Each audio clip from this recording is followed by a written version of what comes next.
Hey there everyone, and welcome to another Krozzfyre Cast. I am Krozzfyre. I haven't thought up of a new introduction, so this is a cast and this is Krozzfyre Casts. Let's get this game straight underway. This is going to be a bit of an interesting one for me. This is actually a review of a reviewer, so let's hope that it all goes well. But let's introduce everyone for you anyway. On the austere side we have Malevolent Pink Cat. And we also have Scuttleship. Scuttleship's the one who posted this, and he is a reviewer on Game Replays, so we'll have a look at him. And they're going up against the All-Stars, so we've got aSIIWarbringer. I'm sure he's going to be bringing the war, and aSIIIroncross. All-Stars are a very reputable clan, or group, or guild, whatever you want to call them in this game. But they're amongst like the top 3 most recognized names, I would say. For me anyway, they're in the top 3. But we'll see what happens in this matchup. Scuttleship, who's, well, they both built their tier 1s nice and early, so he's got a Grenadier squad coming out, and I'm sure he's going to follow that with an MG as soon as he has the manpower. And Malevolent Black Cat are actually going for a double Grenadiers opening, and Malevolent's going for the same. Okay, so no MGs early on. They want to have the infantry advantage. You can see that this Pioneer here, instead of capping up this point, he's decided to go straight up here and let his Grenadiers cap up this point here. The reason for this is by the time he's finished, this guy will be close to finishing as well. And if he just like capped up this point and then ran up to this point here, it would have been a lot slower. So even though he's capping 2 points in slower time, if you think about it, he's not getting the initial burst, but he's going to have 2 points joined quicker than having 1 then 1. If you see what I mean, I probably didn't explain that very well. I probably should think. It's very early, guys. I didn't sleep much last. It's actually about 7 in the morning right now. I sort of passed out about 7 o'clock last night. Didn't really realize lights were on and everything. So that's why I didn't manage to get out any casts last night, because I was too busy sleeping. So now he's going straight into a mortar. This is interesting. Yeah, I'd prefer to see an MG first, just simply because the MG would have made the mortar much more efficient. The mortar's going to have to just rely on, hopefully that there's people in buildings, or you can just get some lucky shots off. Because if a conscript isn't going to go for hit the dirt, then he's not going to be static. He's got nothing here that's going to make him static. Like I say, he's got this building now, so the mortar will be able to start picking away at that guy, but it's going to take time. So, I mean, it's nothing wrong with it. It's just my opinion, I guess, really. But they're doing the right thing. They're going up and they're securing their own fuel, and they're not harassing this fuel straight away, which will give them a bit of an advantage in terms of being able to secure down these points. Now we see the MG is coming out, and this building's being secured as well. This building is great to be secured because it covers this flank, and it can also cover this flank in here. This flank not so much, it's a little far away up here, but the closer they get to the victory point, then yes, it does defend them. So an early sniper out. So now this mortar is actually going to be very handy. He should get these pioneers out as soon as possible. There he does. The mortar is picking away. I just heard it, so hopefully he's going to start barraging here. Yeah, okay. So yeah, we can tell he's gone. Yeah, okay, so he's doubled up as well. So you can tell it's doubled up because there's different colours. You can turn player colours on. You should always do that, especially in team games.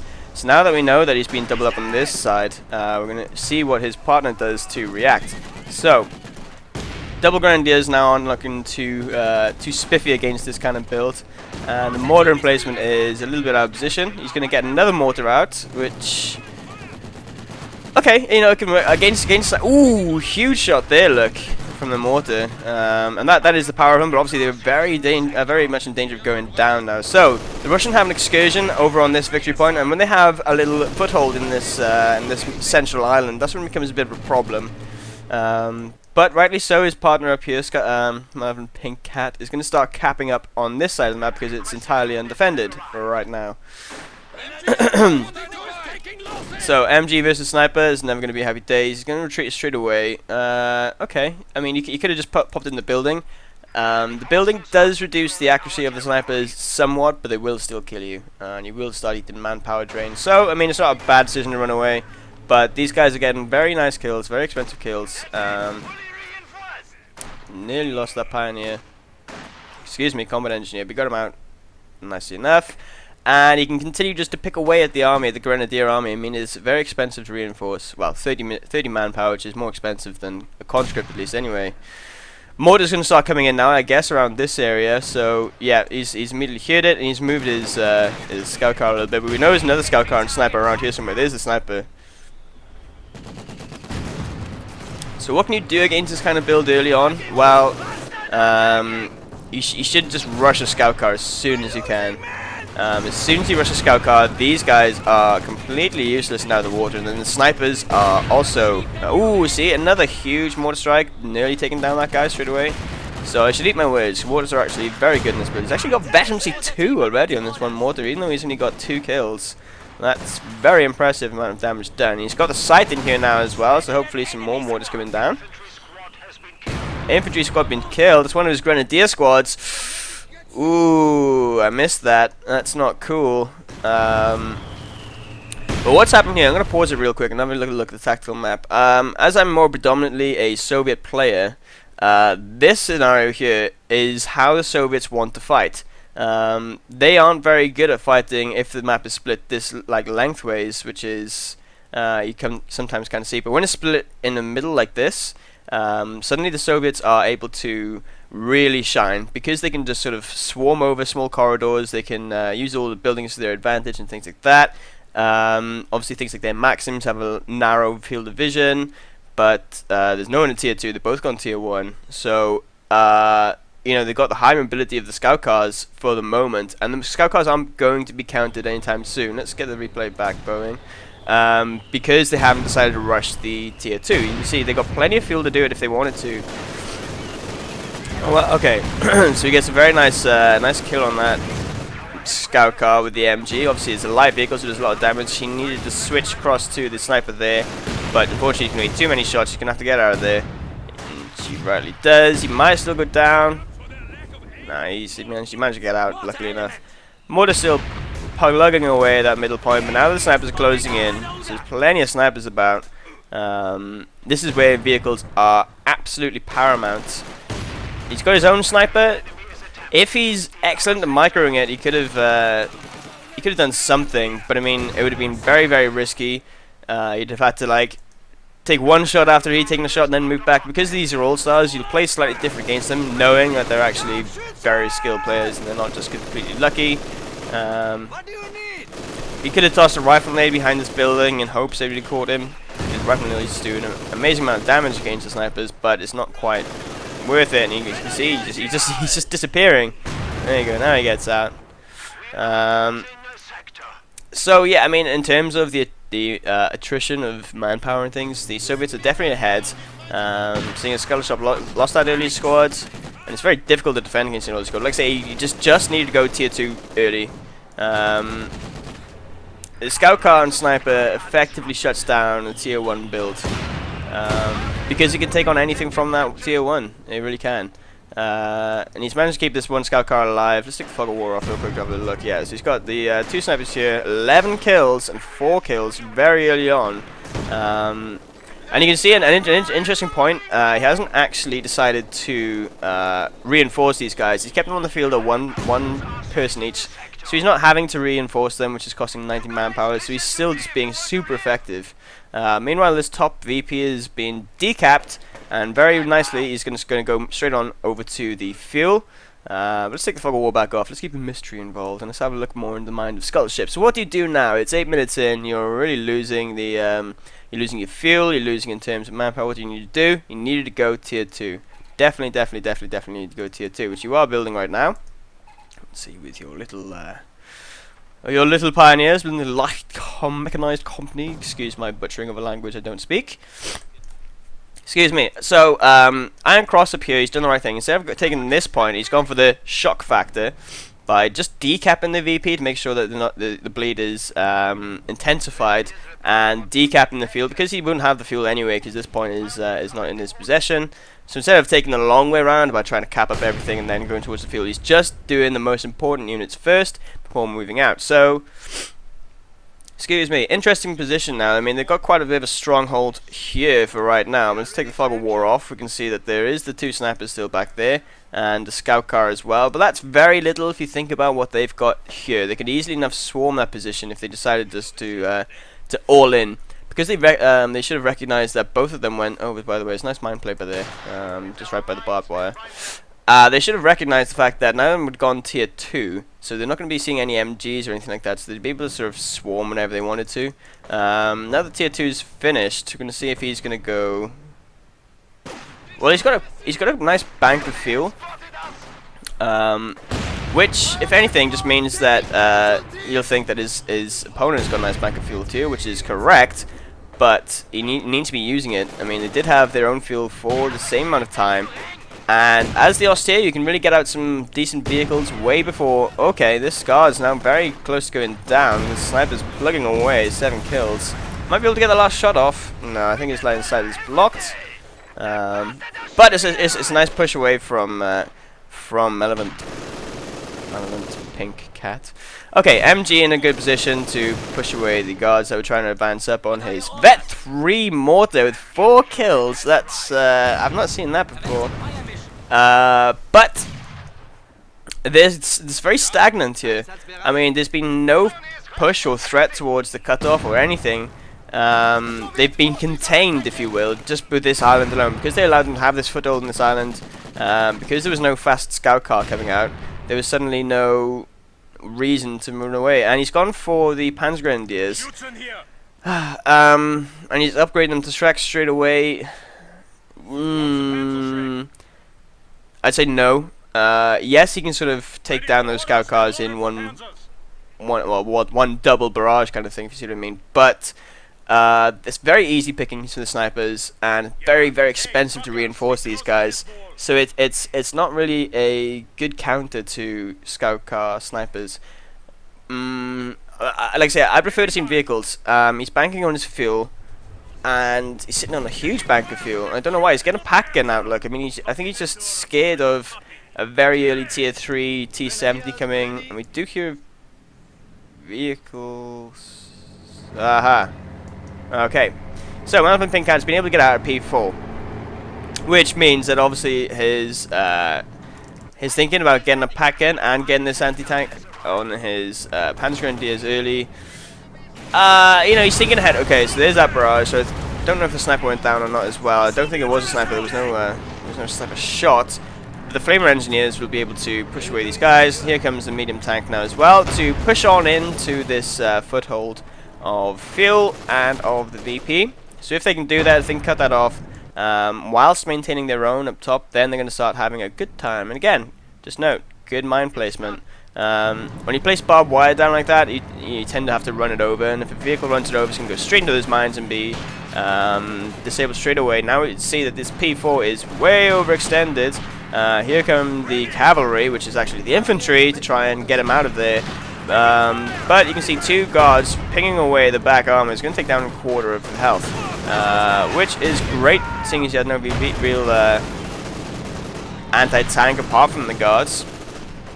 So the Grenadiers are able to throw a lame nade. Unfortunately, these guys are very easily able to dodge out of the way, and the snipers just continue to rack up kill after kill after kill after kill. Like I say, that because there's no early scout car, the guards are now out in play. You can get your scout car out before your guards. And T70 up top now being a menace, so it's revealed that he's gone tier 3. We're still not too sure what his ally has gone though, in terms of vehicle preference. Mortars pinging away, but look, just look, they've done no real infantry damage. You know, they haven't killed that many troops, which means that his opponent really hasn't suffered that much manpower drain. Especially as a lot of his units are expensive. Like I say, the Panzergrenadiers are very expensive, reinforced at 45 manpower. Yep, 45 manpower. Anyway, so he's forced off these guys now. He did deny the field for a short period of time, but not a huge period of time. Now we see the aSIIW out in the field. So now the pack gun is looking like a good idea. I'm still not too comfortable with the Panzergrenadier Shreks because the snipers were never addressed. They were never taken care of. So effectively, he's still out mashing your tier 1 quite hard. And that's where you're struggling, really.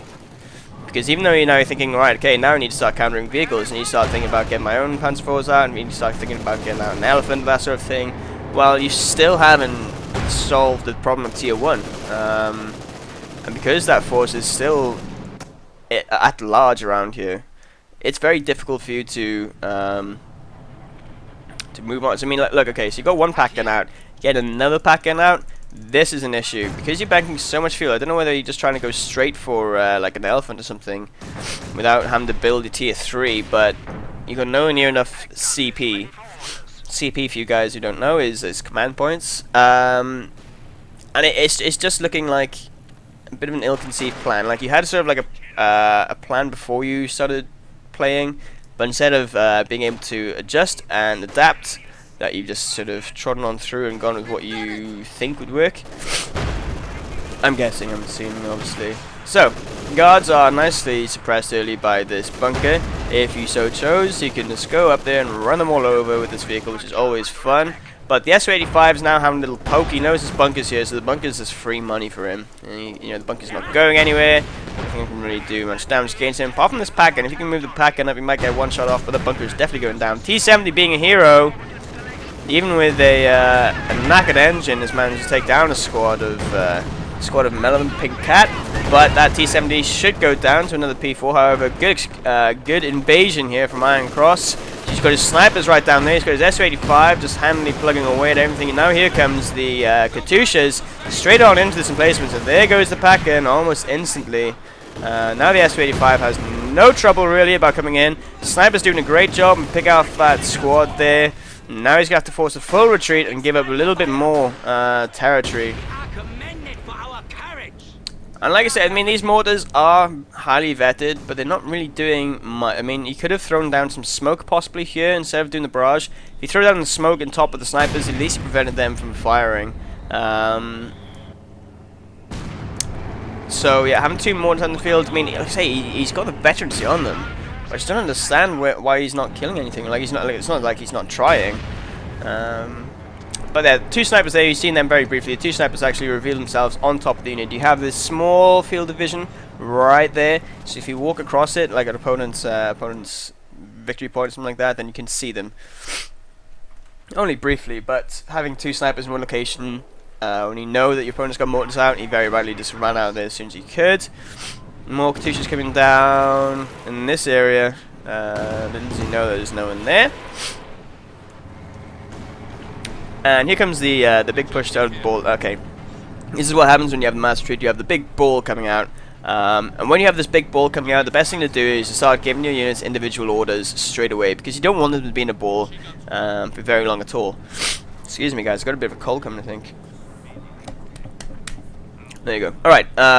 So if you just select all these guys, you can start tabbing through individual units and start giving them all their orders. So they're all going to get out of the base at the same time, but they're all going to go to the right locations where you want them to go as well. So you've got plenty of time to set up your MG, which he has right here, which is quite a nice coverage all around here and covering these flanks as well. He's sending his pioneers forward to be the meat shield that they are, because that's what they are. And he's got 2 shreked up Panzergrenadiers. Again, personally, I just question the doubling up really of the I mean, they will be great against this one Su-85, but if that's the only thing okay, Katyusha's coming in now as well. Where's the Katyusha's landing? Could take out the sniper. Sniper's using this directional cover of the building quite well, and the building goes down and his troops are fine, so it's a great play there. Mortar is going to ping away at some of these suppressed troops now, but there is another flank on this right-hand side. You can see that he's trying to take out the Su-85s at the same time, so he is being doubled, but he does have double people here as well. We did see a sniper in here somewhere. Great play to be able to take out that one squad. I know it's only Combat Engineer squad, but still great play. The mines there, unfortunately not going off because they weren't quite in the retreat path. But meanwhile, on the right-hand side, the Panzergrenadiers is doing a good job about holding up their own. But one guy definitely has to get out of there now, and the other guy does too, because he just straight up upgraded both straight away. If he kept one unupgraded, he probably would have been able to push the guard. Well, dude, at least a lot more damage against these guards anyway. So we see that the micro from the sniper is not that bad. He's got 6 kills. He just wants to play it safe. But in comes the Katyushas. The Katyusha's doing a great number against all of this static defense, against the bunkers, against the MGs, against the mortars. So that was a smart play to pick one up. But like, okay, sitting on a bank of 350 fuel. You know, it's very, very, very, very risky, because I'm assuming now that you're going to be going for, you know, either tigers or elephants. You still haven't picked your commander yet either. You do have tiger there, or an elephant there, so it's up to you which one you go. But relying on such a late game tactic as getting 1 or 2 elephants out means that you're letting that mid game slip you. You know, you're letting a huge pile of resources go to waste essentially. And yes, you've got like high upkeep with your manpower and things like that, but if you have vehicles out there and you're protecting them properly and you were repairing them, then your manpower drain wouldn't be as dangerous as it is right now. Okay. This sniper's been bad all game. 18 kills in this guy, 12 kills in this guy. That's a huge amount of kills. aSIIWarbringer has been repaired up very easily. Katyusha's coming in on this this upgraded bunker. Katyusha doesn't do as much damage against the bunkers as the aSIIWarbringer does, but obviously it's completely and utterly free. You can do it from as far away as it likes. Sniper is trying to prevent the cap of this. Strategic point here. I don't want him to be in there, because if he's in there, then he's going to start taking damage. As a sniper, as a lone sniper, you definitely don't want that. So he's going to give it up. I'd switch targets over to the flamers, because the flamer is high priority unit. But he decaps and legs it, which is fine. He'll be pleased with that. He's going to hit the mines this time. Oh, no, because he's got the minesweeper up. Okay, so he actually does that on retreat. I didn't realize that. So now he knows that the mines are there. That's kind of interesting and kind of sad at the same time. I don't know if that's meant to be there or not, but it is. So now we know. The more you know, the more you learn.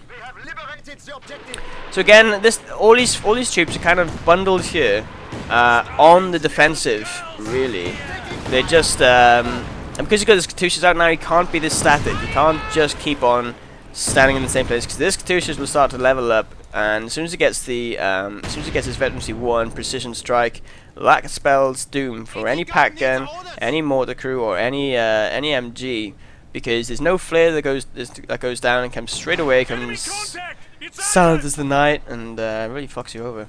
So yeah, Patton's Grenadiers said, I don't like getting hit by snipers, I'm getting out here, which immediately means this pack gun's like, well, I'm the only guy left here to deal with this aSIIWarbringer, I'll do what I can, but the snipers are closing on in and backing out and away from the mortar shot, which is a nice micro once again. This is a very, very difficult situation, very precarious situation. What do you get in this scenario? Well, it's hard because a lot of vehicles are now countered simply by an aSIIWarbringer and 2 guards who have been upgraded, who can just button you up straight away. So it's frustrating. You should have gotten vehicles earlier. That was definitely my strong opinion. A flamer half track would have done great and able to flush out some of the units and do some damage against the guards and things like that, or even a scout car, whether it's upgunned or not, would have done. If it had a lot better. Sniper goes down to the fire there of the Katyushas, as will not the pack gun. See my expert casting voice there. So the pack gun needs to get out of there, and you need to just go up and repair at home, which takes a long time. It's very slow, but it's best to do it just to save yourself from losing that guy. So these guards charging straight on in, expect a grenade. What you need to do is just move straight away. Yeah, so there goes the grenade. It's going to be full damage, but it's not a huge amount of damage. It's not that bad. And he's got his eventually 1 unlocked as well, the armor piercing rounds. If you pop that, guards do have a relatively high armor compared to most troops. If you pop that, it will start melting these guys as they're standing right in front of you. But you can feel the pressure. I mean, this other bunker is going to go down now, so too much invested into bunkers too late in the game, I feel. And we see that an aSIIWarbringer has been revealed, as has this fuel OP here. So there's been no OPs that, sorry, there has been this 1 OP here for fuel. But we can assume, especially with the, okay, so he's got a scout plane coming across here. Okay, 2 aSIIWarbringer now. So this now poses a huge problem. What do I do to counter these guys? Well, like I say, it's still a knock-on effect because tier 1 hasn't effectively been countered. You're not really out of the tier 1 position because there's still those snipers there, so you think, well, I'll have to kind of rely on vehicles. Again, it's difficult because they've got guards out and they've got an aSIIWarbringer, or at least one aSIIWarbringer out, and now these aSIIWarbringer. Okay. But now we see that all this banking and waiting. Yeah, if I said that slightly differently, that'd mean wanking and baiting. Banking and waiting has allowed you to get out this tank destroyer, but it is entirely unsupported, which means that anything is really with a strong B is going to blow it over. There's no sight and scope for this heavy tank, for this commander. But in a straight up 1v1 fight, the elephant will definitely take out the aSIIWarbringer, as you can see it's doing now, because he's got vision from that overhead scout plane. You see that the range is just intense. Huge shot there, but you can't chase this guy. You really shouldn't chase this guy now. I mean, you can see that there's nothing really about, but there is something coming across this way. And this elephant is far, far more important than the aSIIWarbringer right now, because it's the only thing he's got in the field that can counter the vehicles at all. So, poor micro here, he didn't want to turn. Always face your opponent. Always try and face your opponent, because you never know when they're coming. So just use your reverse gear here. If you're using grid keys, which I am, you can just press R and you start reversing. Grid keys, for those... actually, I'm going to pause this real quick, because I just want to explain grid keys in case you guys don't know what grid keys are. You'll see in this sort of little control panel, if you will, that each and everything is set up to a hotkey. You can't set your own hotkeys at the moment, but you can change that from the random sort of letters all over the keyboard to it'll only ever be Q, W, E, R, A, S, D, F, X, Z, Y, whatever it is. I've learned to use grid keys because it's vitally important. It saves so much time. You will lose a couple of squads in your first game being like, I'm trying to retreat, I'm bashing T! But obviously it changes to R, and it happens to all of us. But I highly recommend that you guys change over to this, especially for the reverse mechanic. The reverse mechanic is essential, especially on the heavy vehicles and the ones, things like the Su-85s. You must use reverse to really fully manage that vehicle. You can't do it by hand anymore, really. That's my opinion, and it's the right one anyway. Let's get back to the action. So Scuttleship is in a strong weak position, which is which is awkward. He's got the elephant out, which is going to be a great counter to the aSIIW-152s, but two of them being out in the field is going to be a big risk. Panzergrenadiers are very close to going down, especially as they're charging in against the sniper. This guy needs to get out. Yeah, he does. He recognizes it and gets out. But I think that's like the third or fourth sniper now. Anywho, this pack-in that's coming up is going to be a problem for the elephant, because the elephant is great against vehicles, but not great against anything else, really. So another Katyusha's coming in. No, that was his own Panzerwerfer. Okay, so the Panzerwerfer's probably gonna... Where's Panzerwerfer shooting? Okay, so Panzerwerfer shooting there. There's 3 prime targets for the Panzerwerfer to shoot at, which was this area here, because it's a bottleneck. But also the aSIIW-152 would have been a great shot, because it would have taken down some of those combat engineers. You know it's going to be repaired.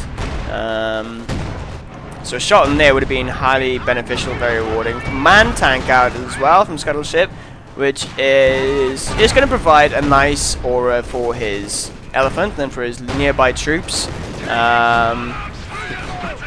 can see that shot just kind of pinged off the frontal armor like it was just a wasp on a car screen. This barrage isn't going to be doing much. Barrage doesn't do a great deal against heavy vehicles. Meanwhile, on this sort of neglected right side, because you can see as he sort of wanted to swap his focus onto the middle, completely deny the right hand side. So these, again, these rather uncounted guards. The MG is set up too far back. No, close enough. But I mean, the pack gun goes down. I mean, the command tank will start doing some nice damage against them, but here's an Su-85 to put a stamp on that. He needs to get out as soon as he can. Airstrike coming down. I don't know whether he's going to try and clip this Panzerwerfer with a precision strike. We were about to see the command tank might actually back up into it. He catches a little glimpse of it, but luckily enough, no vehicles down for these guys. But it is a very scrappy fight. They're being assaulted on multiple fronts now, as well as the aSIIW-152s chiming in every now and then with their extreme range. But that's what they have. They're afforded range right now. There's no forward scouting, screening troops that are able to go out because they'll just get picked away by the snipers straight away. What units do you need to get now? It's difficult because your manpower income is quite low. You're at 75. Let's have a look at their base. I'm always doing this just to see what they're seeing. So I could obviously just take off Fog of War, but I can see what they're seeing. Okay, the sniper's been revealed down there. It's just a strong, really strong armored core. I mean, in an ideal world, some more shreked up Panzergrenadiers would do great against those guys, but you just can't afford to use them with the snipers still out on the loose. And what can you do against snipers now? Well, lucky mortar strikes are about as good as you're going to get, unless you have some sort of vehicle which is going to go out and do some number on them. It's difficult. It's very difficult sort of way to sort of plug yourself back in, because the majority of the map control has been in the hands of the Soviet. There was a brief time where the fuel was interrupted, but the interruption was a lot longer for the Soviets against the aSIIW. You can see this elephant being like an immovable force, just sat here just shooting at anything, not taking much damage, but two aSIIW-152s should take down an elephant in a 1v1 fight. But be very, very careful. Actually, an Su-85, a veteran C2, just mutilates an elephant. The elephant's greatest advantage is its range. If you can keep it back far enough, then suddenly its maneuverability doesn't... Get out, you guys. Suddenly its maneuverability isn't an issue if you've got the right positioning in the first place. You wouldn't have to move it anyway. You can just sort of like line them up like a turkey shoot, but because they've had the map advantage, they've got vehicles on 3 fronts. So there's no real safe area for this elephant to go. So unless he got a second elephant, he could have afforded a second elephant if he didn't go for this command tank. So the command tank hasn't really been able to do much. I understand why getting one would be a good idea, but a second elephant, or at least no, a second elephant probably would have gone down a little bit better. Ooh, that's his own mortar. That was someone's own mortar. They're going to be getting fired in the morning. Some big shots coming down now. That was from an aSIIW-152. And the aSIIW-152 is great against infantry. Mortar shot actually choosing the right team now. Panzergrenadiers, you can see when they've got this upgrade, their infantry shots are just not great. You can stand as close as you can to your opponent, which is a good idea, because the aSIIW-152 does do friendly damage, it does do splash damage as well. I've had some games where I've killed more of my own troops than my opponent, but it helps to vet up your aSIIW-152 at least. But the P4s are doing a relatively good job now for Malevolent Pink, because they're able to just hang in there with the guards and dish out enough more damage than they can take back. See, now he's taking so much damage from the range of these aSIIW-152s, and he's got this heavy bank of tanks. What can he do now? Now I'd consider artillery. If one of them had gone for an artillery build, and they haven't, they've both gone the same. It's kind of unfortunate. They've both gone the same elephant build. But Malevolent Pink doesn't have any elephants out. You can see this guy has been stunned. He's going to pop out the smoke, which is a great idea. I don't know if this barrage is coming in against him, or if there's... No, the Panzerwerfer barrage is coming in down here. But not doing a huge amount. If they're able to build an emplacement, they can at least start doing some damage and forcing a reposition of these guys up here. But for right now, they're getting away scot-free from doing it. You know, they can just sit there and they're not being punished for it. And the Germans are unable to punish them really, because they can't just run into the line of sight of the aSIIW-152 and hope that they're going to beat it. The elephant does have a greater range than the aSIIW-152, but I mean, he should back this up. He doesn't want to be risking his elephant so hastily. Then he gets backed out. You see the guards use the button on this vehicle so he can keep on reversing out, but he's probably going to start pinging away the elephants. He's so sucky if he... Yeah, he goes down! He goes down the guards. Both vehicles go down. This one goes down to the aSIIW-152. Just meanness, if anything else. And now they're free to reign, because there's nothing that can really do anything against them. There's this command tank which isn't feeling too happy, and another elephant back on the field. This would have been great if, that's why I question the command tank. If he'd got this elephant out, you know, it would have been slightly delayed from the P4 command tank, but it would have stood up to these guys a lot better. 2 elephants is very scary, a lot scarier than 2 or 3 aSIIW-152s. I can tell you that now, simply because they will destroy an aSIIW-152 in 2 barrages. It takes 4 shots to kill an aSIIW-152 with an elephant if you can get some good frontal shots on it. So that would have spelt kind of good game for those guys, but then the Su-85s would have had plenty of time to roll on them. You see it's a very forward aSIIW-152, and it is quite damaged as well. But the turn angle of this guy is going to suck. His friend just magically disappears like he never existed. The elephant's going to take his time turning. try and get some pot shots off, but because he's buttoning straight away, he's not going to be able to fire straight away. Now he's pivoting, which means that he's not in a happy place. Smoke going down on top of him. So here comes a precision strike. I can assume he's no longer buttoning. He needed to be moving, but the wow! Holy shit! I did not realize that if the precision strike landed so flushly as it did then, it nearly took him out. I think normally you take about half damage and they get glancing shots and you're moving out of the way. But fuck me! That sucks for that elephant because he's got nothing on the field to repair it with. And there he goes, he pops down very quickly. So, I mean, it wasn't a very overextended elephant. You can't do that with elephants. I mean, the aSIII-52s, they're doing it with them now simply because they got so many of them, they're just pushing home their advantage. This aSIII-152 is probably going to go down to these Panzertreks, I imagine. He's going to get another shot off and then he's going to have to get out. Panzertrek here doing a good job as well, but he's still got one guy left. With all this barrage coming in, yeah, you need to get out of there. Hopefully this Panzergrenadier squad can come in and start doing some damage against him. Some Panzerwerfer going out somewhere. The aSIII-152 closing in on the base. He's now probably got full range of the base. Well, he's got full. He can shoot into the base is what I'm trying to say. You see these Panzergrenadiers now are suffering terrible losses and are legging it for their lives. But with just with any sort of scouting plane or anything scouting over here, they'd have so much vision, and those aSIII-152s will start pounding away. I mean, let's just have a little look. Let's take the fog of war off real quick. So there's another aSIII-152 there. SU-85, which hasn't been doing too much lately. aSIII-152 there, and aSIII-152 there. So one did go down, and there's another 1, 2, 3 aSIII-152s out. Okay, I don't know if that's all of them. I don't know if he took down any more, but that's a force to be reckoned with, especially now he's got the MG42 upgrade on the top as well. He's going to be able to start picking up more infantry kills. But we hear another barrage coming in. This is from the Panzerwerfers firing at close range, trying to do some damage against the aSIII-152s. Whoa! That must have just been a couple of Shreks. That couldn't have been from the Panzerwerfers. But now this guy is dead in the water. One more volley and he goes down. What do I need to be focusing on now? I need to be focusing on getting out of my base pin. I need to be focusing on getting my fuel reconnected, and I need to be focusing on stopping the VP drain as well. And that's a lot to be thinking about when you've got all those aSIII-152s sat outside your base.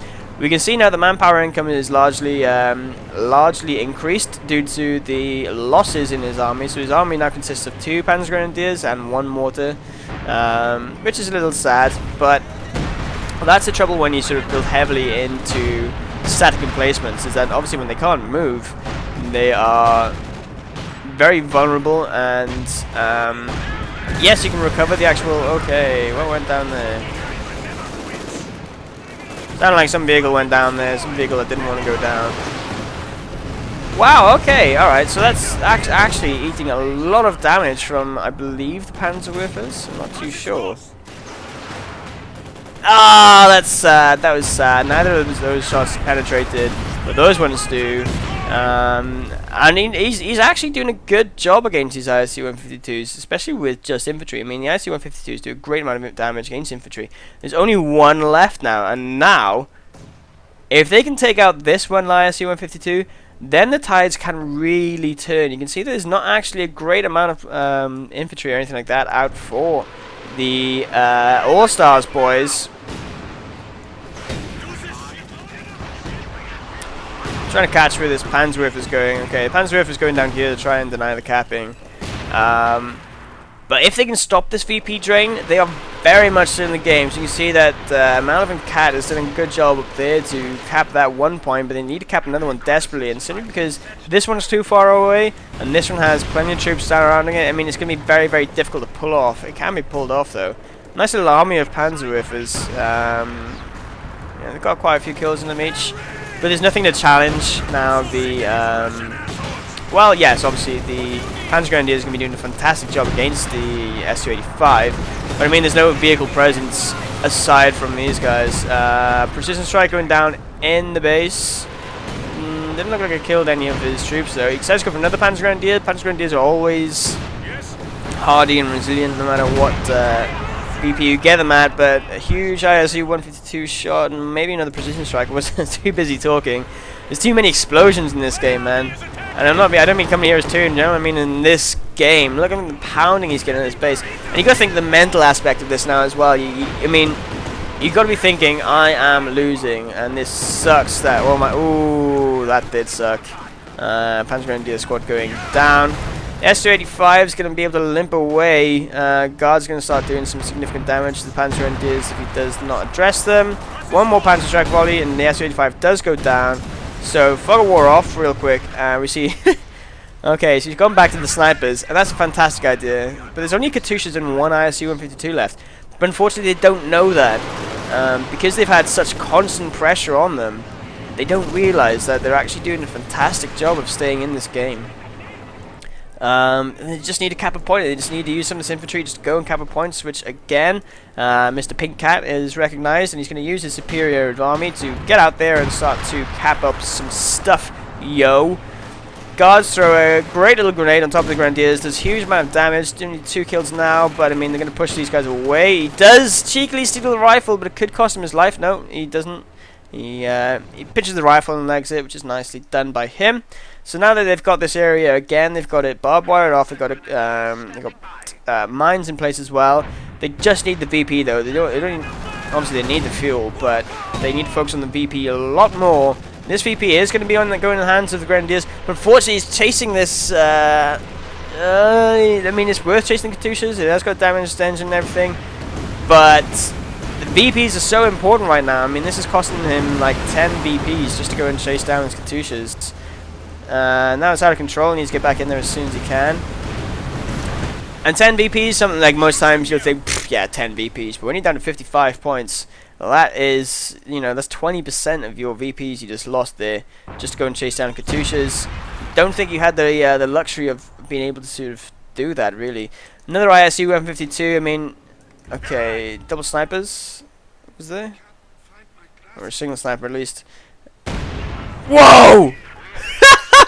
What the hell was that? What the hell was that? That couldn't have been the aSIIW-152, man. That would have been a huge shot if it was. Wow, man. That was tight, whatever happened there. Anywho, I mean, I didn't see what went down. If I had the fog of war off, just to let you guys know, I always keep the fog of war on. If I did have the fog of war off, you'd probably be able to see a lot more action and be a lot more balance between the two. But I don't want to be doing that. The line of sight is so important in this game that it's really vital to keep it on just to understand how players react and act. So scout plane is going overhead. You can see that there's now 2 aSIIW-152s out. This is all they've been pumping out late game, and it's, even though they've lost plenty of them, they've been able to pump out a lot more than they have elephants, and that's really what's come down to. Another squad goes down. That's very unfortunate. But also the aSIIW-152 does such insane damage against infantry. MG42s are also great against shooting down overhead scout planes or shooting down any of those strafing runs, which everyone finds highly fun and amusing. And the snipers have also been fantastic throughout the game. I mean, I think he thought at one point, oh, it's over, you know, snipers are gone. But he's just got to replace them. This aSIIW-152 is way overextended. He's going to need Panzerfaust to get some rear armor shots by these bazookas. So it's a nice placement here to hide from the line of sight from the guys. But the sniper's right there. Sniper's going to start doing some damage against Panzer Grenadiers. He needs to get his grenadiers. No. He turned and focused on the wrong guy there then. I feel he should have tried to chase down. Oh, shit. That guy went down? That's sad. He didn't drop his bazookas either. Yeah, I think he focused the wrong guy with these Panzer Grenadiers. I mean, he's a vet 3 anyway, so he wasn't going to do a great amount of damage. If he'd like at least chased across and threatened this this sniper, then that would have been a bit more beneficial. But this sniper is now still at large, picking away at these Grenadiers, who, even though they managed to decap all 3 points, ooh, great rifle nade, and got out of there by the skin of his teeth. Panzer Grenadiers are going to do the same, and aSIIW-152 is in great danger of going down as well. Is that more Panzerwürfe coming in? See if it's going to land. Yeah! Banging shot. aSIIW-152 down. Like I say, I don't think that Scuttleship and Malevolent Pink realize what such a good job they're actually doing, even though they're on such a back foot. They've And obviously Scuttleship has been on such a low troop count for a long period of time. Okay, there's another aSIIW-152. Now this is a good game with this aSIIW-152 here, because this one lone aSIIW-152 is pretty much protecting these 2 points. Even though this point is going to go down to the Grenadiers temporarily, I'm sure it's going to be replaced very soon and driven away. It's very, I mean, I think, like I say, I think the game was lost at tier 1. I really do. I really think that because he allowed himself to get countered, or they both allowed themselves to be countered, and they weren't productive enough at eradicating the snipers. I mean, snipers are high-value targets. If you chase them down, you know, even if you sacrifice a scout car to go to the base just to kill a sniper, it's worth it. It is worth it. Oh, all right, okay. Now this is really sad. Like, the infantry squads are just jibbing instantly, and he's trying to take this Panzerschreck. Oh man, I would have rage quit by now. I would have. If I was in this game, I'd have rage quit. I would have said, "Up yours, Pink Cat. You can play this game for as long as you want. And All Stars, you're too good at this game. You should have your own league or something." But the aSIIW-152, the story of the boy who could and did. But I mean, the thing is, he's 51 kills in this aSIIW-152. He kept this one alive the whole game, but all the others just melted. You know, all the others just completely and utterly been taken care of. And you know, the guards have done a great job of being an all-round infantry. The snipers have been fantastic, big array infantry. And obviously the aSIIW-85 is fantastic at taking out pretty much any vehicle as well. But I think just a bit of mispositioning with the elephants. Like I say, I appreciate that you're saving straight up for an elephant. You want to go straight for an elephant, but I think that it would have been better if you had supported the elephant a little more. At least had some sort of like sacrificial lamb in front of it, even if it was just a stug. Something to deflect interest from your. Ooh. Oh, Panzer Whiffers, no. This is definitely a good game, by the way. Now, I mean, I know you can see it. I've had huge amount of feedback for my fantastic job of covering this bar with paint. I actually just used MS Paint to cover this bar, but yeah, you can't see it, but the game is practically over. If you can't feel it, it's because there's 6 VPs left. Triple cap. One more aSIIW-52 down, but I mean, this one's the daddy-o over here. 52 kills. That's cool. And that's going to be it. That's going to be a good game. I know it was a very well conceived strategy from the All-Stars. I mean, for any German player, snipers and scout cars is a pain in the backside. But I mean, the best way of getting around it is stopping at 4 units from tier 1. Excuse me, I only have a burp when I'm on broadcasting. But stopping, don't get any more troops out of your tier 1 building after about 4. You can possibly risk it at 3. I wouldn't risk it at 3. 4 units. And then get your scout car out straight away. The scout car is going to be able to charge right on in there like Rambo. Hopefully before they've got guards. Take care of those scout cars and hopefully take care of the snipers as well. Once you do that, you've just really put them on the back foot. I mean, that Grenadier loss you had early on, it wasn't really it didn't really affect your overall game massively. But if you think about it, you could have got away without using that Grenadier squad and using a scout car again. I mean, I'm focusing heavily on the vehicles of tier 2. Simply because there's no Soviet equivalent. I mean, the closest thing they'll have is a T-70, which costs 55 fuel plus the 90 fuel to build the building, 145 fuel, whereas compared to your tier 2 building, which costs like, after the upgrade, you think probably about 50 fuel for the upgrade and the actual building. And then the vehicles are dirt cheap then as well. It's only like 25, 30 fuel for each of the vehicles. And they really do a number. Yes, Panzer Grenadiers are great in pretty much all situations, but they're very expensive to reinforce. If you've got a couple of those vehicles out and kept them alive for the majority of the game, or at least a portion of the game, and keeping the engineers to pioneers, excuse me, I keep getting those two confused, getting the pioneers to keep up the repairs, then you would have had more of a manpower income, because that's where a lot of your manpower drain was going to keeping those Panzer Grenadiers alive, and you had a huge bank of fuel for most of the game. Again, I get the whole I need to get an elephant out as soon as possible theory, but they didn't do that. You can see that they got aSIIW-152s out, and plenty of them, but they also had the Su-85, and they also had the Katyusha's rocket as well. So you can't just jump straight into big daddy tanks like that. You need something else there. Even if it's to, like I say, just a screen for them, to give them line of sight, to take the to take the focus, if you will, then as well, off of your elephant, and even just to help out the elephant by doing more damage as well. You know, just any vehicle would have been great. I think a Stug would be an ideal simply because it's so low cost, and I'll probably get hate on for this, but I think Stugs are actually worth it. I'm going to stick by that. I'm going to have this recorded. I'm going to say Stugs are actually worth it. Stugs, when you get them vetted up, do a decent amount of damage. Yes, they can't go head-to-head with an aSIIW, but they don't cost as much, so you shouldn't expect it to. I think that they are very underrated, and especially because it's a very durable machine. Yes, it's slow and sluggish, but it is a durable tank, and you know, this is just my 2 cents. I could be very wrong, very right, but in my mind, this is how I'm thinking, and this is how I think that the game should have evolved. So, break it down in a nutshell, in a 1-minute summary. Tier 1 needed to be countered with some of your Tier 2 vehicles, and the elephants needed to have some support. I would also say that too much investment into bunkers too late. Bunkers are great early on, but not as great later on when they can just be rolled over by vehicles and whatnot. And the last bit, I mean, I guess the last bit I'd say is kind of, it's difficult. You didn't have your head down. You're always chasing after those the ISU-152s and really doing a number. Like I say, they had so many out in the field at one go, but you were able to take down most of them. But you needed to keep an eye on the VPs. If you kept an eye on the VPs, like I say, there was a point. There was definitely a couple of points where you could have had a comeback. Yeah, but there we are. Hey, it was a really unfortunate loss to have, because that sucks when you just get squads insta-jibbing left, right, and center, but it happens, and I hope you've learned a lesson from it. I hope that I've been able to help you out maybe a little bit, and anyone else who's managed to watch this replay as well. So, thank you very much for watching me once again. I've been Krozzfyre, and I'll see you guys next time. Take it easy.